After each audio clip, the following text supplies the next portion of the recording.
I've had to alter my principles on this. Okay. As I've gotten into radio.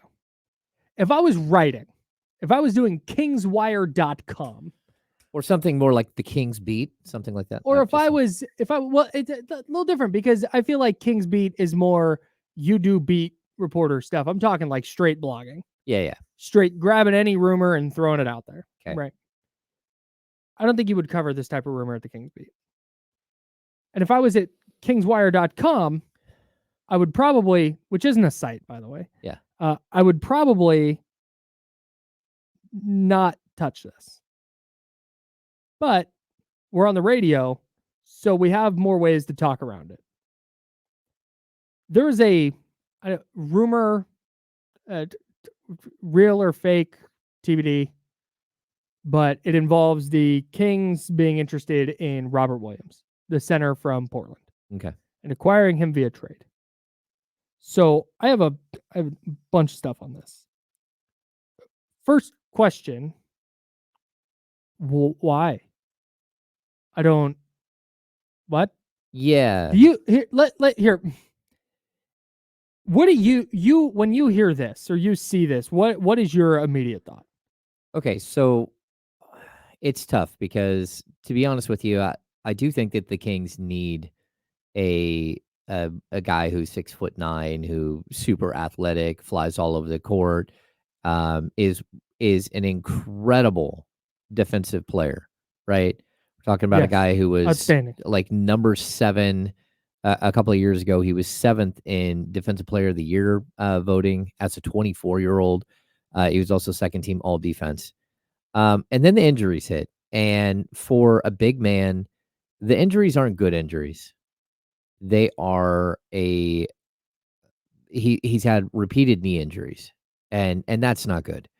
So I'm a little leery on him as a player because of that. I also, like everybody else, would acknowledge that this is a guy who I don't even know. In his career, he's taken 4 3-point shots total. Yeah, not a floor spacer. He's 0 for 4.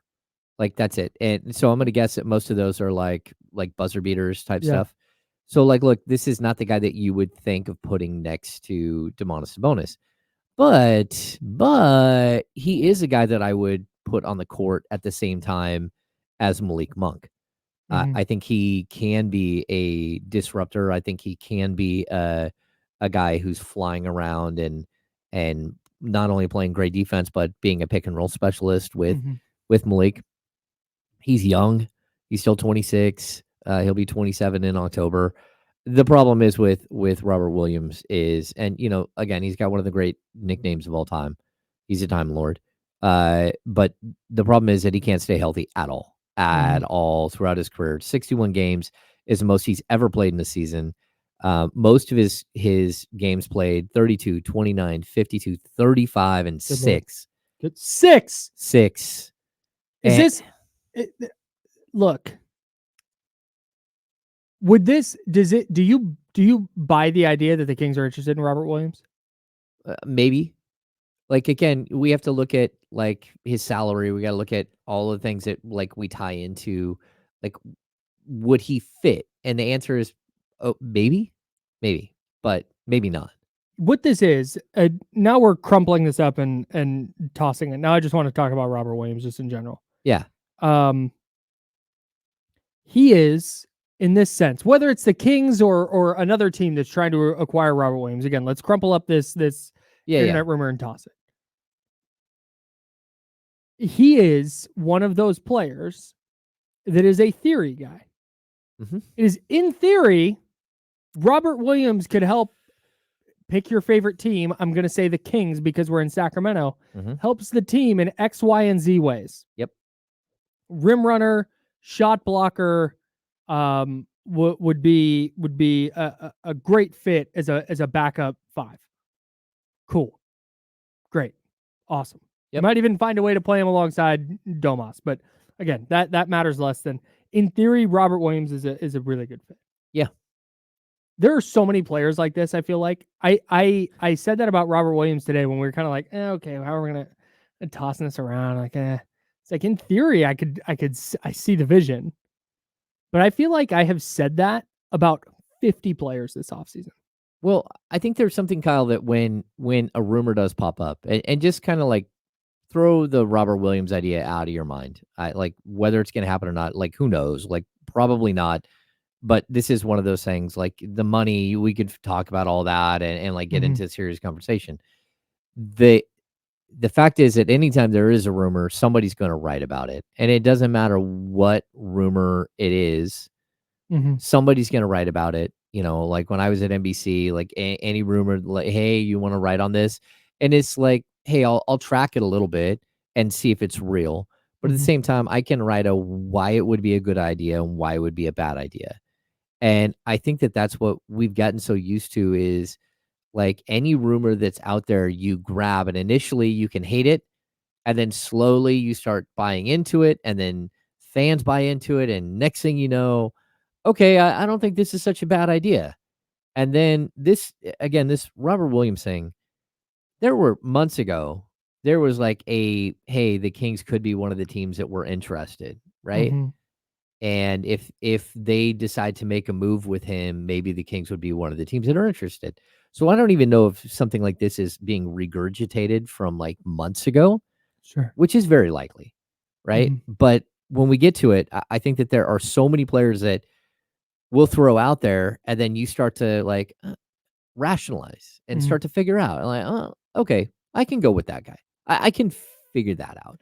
I can't get there with Robert Williams. No, that's fine. But I mean, but like, how many times have we talked about like Kelly Oubre, right? Kelly Oubre is a good one. Kelly Oubre. I have a bunch of theory guys here. Of course. We can put together a first team all theory. Kelly Oubre. He might be first team all like hypothetical. And again, like when he was good for the Sixers last year though. No, he was. And there was a couple of years ago with under Jay Triano in Charlotte where he averaged over 20 a game. And the thing is, like, when we hear this, like, I went in and asked about I asked De'Aaron Fox about Kelly Oubre because Oubre is a guy that he played AAU ball. Yeah. And he's like, I would love to have him on this team. Yeah. He's like, we need a guy who's got a little crazy in him, but also like who's long and athletic and can run the floor and all that stuff. He's like, whatever he is now versus what he was when I knew him in high school when we were close. He's like, it doesn't matter. Like, we're still friends, and we can like I could figure out a way to play with him. So that's how like I usually take that conversation to a different level. But he's a guy that like hypothetically, like you always wondered, I wonder what he would look like on the Kings. And there are a lot of them, man. And a lot of like a lot of times, like we talk ourselves into guys that, you know, I don't want to put myself in the basket of talking myself into guys because there's a bunch of guys I wrote down here that I will not talk myself into. Okay. John Collins. John Collins, first team all theory for me. First team. He is the starting power forward on the first team. Right. All theory. Because in the way, let me explain where my thought process is with this. Yeah. This is John Collins is what he is as a player. He's not a bad NBA player. He is a rotation player, a starter on an NBA team. He's fine. Yeah. But with a player like John Collins, and this is every player we're going to talk about here in a second, or I think every player, I've got a couple of question marks. Yeah. But it's always, well, if he does X, Y, and Z, he can be. Has he done that at any point in his 7-year career, 8-year career, however long it's been? Well, no, but maybe it'll work this time. The problem with Collins is that he did exactly what you wanted him to do as like a 23-year-old. It was like 20 and 10, shooting 35.5% from three, blocked a shot a game. A perfect fit next to Domantas Sabonis as a power forward. Like if you could get that player and drop him on the Kings today, you'd be like, oh man, he's the lob threat that Malik needs. He's a floor spacer. He blocks shots. He does all of these things. And you're like, oh, in theory. But the problem is you can't ever get a guy to go back to who they were once they become something different. And I don't know why that is in the NBA, but thinking that you could fix him is such a fool's errand. And I get like the allure, right? Yeah. Because hey, power forward who stretches the floor and blocks shots, like is athletic, lob threat, rim runner. Yes, that is. But dude, doesn't it tell you something that Atlanta traded him, and that the Jazz would then be looking to move him in the scenario where you're acquiring him in a trade? Yeah. This kind of perfect, quote unquote, in theory, player for the modern NBA wouldn't be able to stay on a team. It's wild, man. I'm telling you, his 22-year-old he's the season, guy for me. 21.6 points, 10.1 rebounds. He averaged 1.6 blocks. He shot 40% from three. On how many attempts? On 3.6 attempts per game. Like, this is a player that when you looked at him, it was really tough to not see him as like a long-term all-star level player. Mm-hmm. And a really, really good second, third option for a good team. Yeah. And then it went away. And so the last handful of years, again, Atlanta went a different direction. Utah, every time he stepped on the floor last year, again, 15.1 points, 8.5 rebounds, blocked 0.9 shots per game, and 37% from three. Mm-hmm. Still would like the idea of him. Love the idea. But those numbers are on a bad team, yep. and they do not translate to what you're trying to do. And so, yeah, like he is a first team all imaginary like addition. You know who's the starting point guard? Oh, your guy, Ben Simmons. Yes. Okay. Exactly. You brought up Ben Simmons today, and I was like, I couldn't believe I didn't think about that. Well, there's a video that you guys can go out and find. There's way too many curse words for us to sit there. It's a conversation with Richard Jefferson and George Yang, where he talked about the feeling that players have about Ben Simmons. Bro goes in. He goes on in. Ben Simmons. He literally said, "Hey, I'm not a dirty player, but I play hard and all that stuff." He said, "But if I go up against that guy, you might want to throw some of that idea out the window. Like if I have an opportunity to put him in the seats, I will." It was not one of those like, yeah, I'm not going to really say anything. No disrespect. It was no, I'll say exactly what I think about him as a player and as a man. Well, that, oh my God. And even more importantly, as a teammate. Yes. That's as a teammate, he said it. Yeah. Because he went to Philadelphia to play with Ben Simmons, to be the guy who sat in the corner and got all these wide open looks from Ben Simmons, and then Ben Simmons didn't want to play anymore. And he's like, I'm here on a slightly above league minimum deal, and we got this guy making $38 million a year, and he just doesn't want to play anymore. And so now my career is getting derailed because you're being an idiot. Like, it was pretty like earth shattering, where teammates don't usually talk about teammates in the NBA. Yeah. Like, they will under their breath. And like, I know who some of the worst teammates there ever were in the league, not just in Sacramento, but guys who went out and came back were like, oh man, word travels fast. Yeah. So, but to have somebody actually vocalize it. Yeah. So Ben Simmons is the starting point guard or small forward or center or whatever you want to put him at.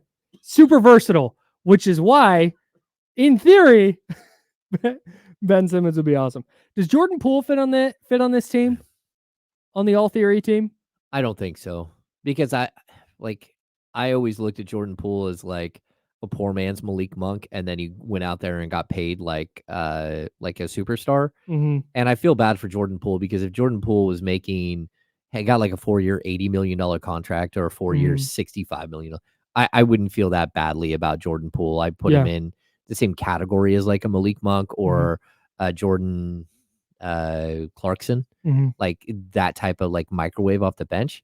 But that he's been miscast and mispaid, and now you have to start him because he makes starter money, but you can't start him because he's not good enough. And it's just this really, really wild. But yeah, I understand. I understand what you're saying. Yeah, I think he's a better player than he's shown the last couple of years, particularly last year in Washington. I just think it's a really bad situation for him. But I'm with you, man. If you drop him onto the last year's Orlando Magic and had him coming off the bench and being a shot creator for them, like you feel a lot better about where Jordan Poole is. That's fine. The more minutes he gets, the less efficient he is, and that's tough. Seems it. Yeah. What about PJ Washington? Yeah, he's like we should have got him. We should have got him. That's what everyone thought about PJ Washington a million times. PJ Washington as a $2.5 million player, which he was for a long time. Like, he Mhm. made no money early in his Yeah. career. Like, was always so appealing. But the second he got paid, you're like, okay, I'm not sure. And, I in Charlotte, he was a little heavy. You're like, then he gets to Dallas and you're like, man, he figured it out. Mhm. Yeah, he Yeah. figured out how to play with not only with Luka, but he got in much better shape Mhm. and like he's become the player that I mean, again, it would That really have helped the Kings. that's why I'm not putting him on the all theory team. He was really good for them for Dallas in the playoffs. Yeah. So PJ Washington to me went away from theory last year and just became a really high quality player. I totally agree. Yeah. I think PJ Washington, you're off the team. Sorry, bud. one of the leaders in the all theory team has to be one of like the starter has to be Kyle Kuzma. Interesting. Because Kyle Kuzma, like we talk ourselves into him, we talk ourselves out of it. We're like, you know, like for me, the contract means so much, but outside of that, the player himself, I've always I like the game, but I don't know that it's all serious, and I don't know that like he's an in theory guy. In theory, you put him next to Demonis Sabonis, and he's shooting 30. For some reason, you think he's shooting 37, 38% from three, and Mhm. he's averaging 18 points and 8 It's rebounds yeah. and a block, and you're like, okay, I get it. Okay. But then you look I at it, like and it. you're like, oh, I don't know that he would actually do that. I don't know if he would buy in. Like, if you got Kyle Kuzma on this team right now, he's probably your 5th or 6th best player. I didn't think that a while ago, but I don't think I'm putting him above Malik Monk. I don't know that I'm putting him above. Maybe he's above Keegan Murray. So maybe he's your. But again, that puts him as 5th. You got Fox, you got Sabonis, you got DeMar DeRozan. 1, 2, 3, no question.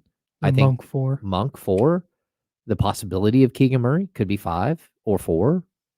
Unless he's an 18-8 guy shooting 38% from 3. Yeah, maybe. So I just think it's interesting. We think of these players and we talk ourselves into them because they become, you know, an option for the Kings. I'm going to bring up a name right now Yep. that I do not I want to make sure I'm couching this correctly because I do not mean this disrespectfully at all. This player has carved out a really, really excellent NBA career. He's been an NBA champion and he has been in the league forever. He is not a bad player. But let me explain. Mm-hmm. Jeff Green. Yeah. Jeff Green has had a fine career, but it always felt for like a decade, it felt like Jeff Green would go to a different team and the analysis would be, yo, this is the one. This is where Jeff Green turns into LeBron James light. Everybody watch out for Jeff Green. This is it. This is the one. Oh, it didn't work out. Okay. Oh, hey, but now he's with that team. Now, this is the situation for him. And he's been a really good role player. Yep. And a player that you can spot start and a good veteran. And there's zero shame in Jeff Green's career. He's just the first name I always think of as a guy who the ceiling was way up here and he didn't get to the ceiling, but everybody always wanted him to get. This is going to be the time, and he just never quite did. I fully agree with Jeff Green. You have to remember too, he's like a super high pick. What is it? The number 5 pick in the draft? Yes. Um. Go ahead. Keep Yeah. talking. He's one of the drafts from Seattle. Yeah. Mhm. He's the 5th pick in the 2007 NBA draft. Man. And he's right there, like he's part of the team that they're building with Westbrook and with Durant and all that stuff in Seattle / OKC. Mm-hmm. Yeah, he just never has really lived up to what you thought he was going to be. His second year, he averaged 16.5 points a game, and you're like, oh man, he's got it. I'll tell you this: we talked yesterday about the Houston Rockets, right? I think we came up with 7 young players that we loved. Mm-hmm. And then on top of that, we talked about Fred VanVleet. We talked about Steven Mm-hmm. Adams. We talked about Dylan Brooks. Mm-hmm. We talked about these veterans that they bring in. Jeff Green's on that team too. And Yeah. I think that speaks volumes about where we are with Jeff Green. Yep. As we mentioned every single other player on that team. Maybe we didn't bring up Jayshawn Tate. Oh, yeah. Yeah, Like who's Jayshawn still Tate. there, right? But we also didn't bring up Jeff Green, and it's just kind of like his career in a nutshell. He just kind of floats. He he has played in the league for 17 years now? 17, going on 18. Going into his 18th season, 37 years old. He's going to make almost $10 million. Averaged 12 points for his career. He's at 12 points, 4 boards, 1.5 assists. I forgot he had that heart condition in the 2011-12 season that forced him to miss the entire season. Yeah. Yeah, but he came back, averaged 13 and 4. The next year, averaged 17 and 4.6. Like I said, this is not to say that Jeff Green was at some point like a terrible NBA player. Yeah. He has played for so many teams. It's just the hypothetical. I totally get what you're saying, though. Was so much higher than where he got, and he's been awesome. Yeah. So again, no disrespect to Jeff Green whatsoever. Houston Rockets legend. Couple more here as we roll through this. Is Harrison Barnes an all theory guy? Maybe. I don't know. Again, he's in that same bucket for me. Had an awesome career. He's been so good. Yeah. But last year, like, hey, if Harrison Barnes can just take that one little step, Harrison Barnes can improve. I had given up on Harrison Barnes improving. I just thought he would stay like the player he was for a couple more seasons. And I think that player would have helped. Like, I think a player gets to a certain point and you just have to accept who they are, right? Okay. You do. You just have to go, okay, look, you're probably a 15-5 and 3 guy. Mm-hmm. But then he's not a 15-5 and 3 guy anymore. You're like, oh, no. Yeah, now he's a 12-3 and 1 guy. Yeah. You're like, oh, no. Yeah. No, that's not, but I mean, still shooting a 3, that's fine. Shoots the heck out of it. Yeah, we have a bunch of players on this, like Tobias Harris Tobias Harris is the starting 3. Yeah, he's got to be. I think everybody is a long, athletic 3-4 combo in this entire discussion because that's who the Kings have needed for so long. Okay, here's one. D'Angelo Russell. Oh, he's a guy that I like. I never wanted to cover and would never want on. He is D'Angelo Russell. I think there is the biggest chasm between. There's 3 groups. There's basketball non-Laker fan edition. Okay. Basketball fan non-Laker edition. There's basketball fan Laker edition, and there's NBA players past, present, and future. Okay. Laker fan, basketball fan is like either in or out on D'Lo. Yep. They're all in on him or all out. Basketball fan non-Laker edition is usually like, he's just not a winning guy. He's just kind of there. He has his moments, but you don't love him. Past and present NBA player, I feel like to a man is like D'Lo is nice. I don't know. That dude can play. And I always defer to the professional athletes because they've been around him, they had to defend him, they've had to game plan, they've been on his team. But dude, I don't see it. Okay, so I don't ever see it either, but he's also, I think this will encapsulate what I think about him, like in a nutshell. Like anytime there's been a guy who is a bona fide Kings killer, it's always a guy you're like, man, if the Kings could get that guy, even if it's just so he doesn't cook you 4 times a year, it's just worth 4 wins just having him on the team. You're always like, man, how many times does D'Angelo Russell hit like 6 threes in the 4th to destroy and just like break you, right? Mm-hmm. Saying all that, I don't think there are any Kings fans out there that'd be like, oh yeah, I want that guy. There's not. Like the quintessential like discussion of this is Derek Smith in like the first year of the Sacramento Kings, the 85-86 season. He rolls in with the Clippers, torches the Kings for 30-something points. Mm-hmm. The Kings give up everything. We're all in on Derek Smith. Boom. Give R.I.P. Derek Smith. But they give all of this to Derek Smith, blows out his knee, never the same, never plays hardly at all. No. And you're like, oh, man. But still, it's that every single time you see that guy, it's like, oh, man, he torches Sacramento.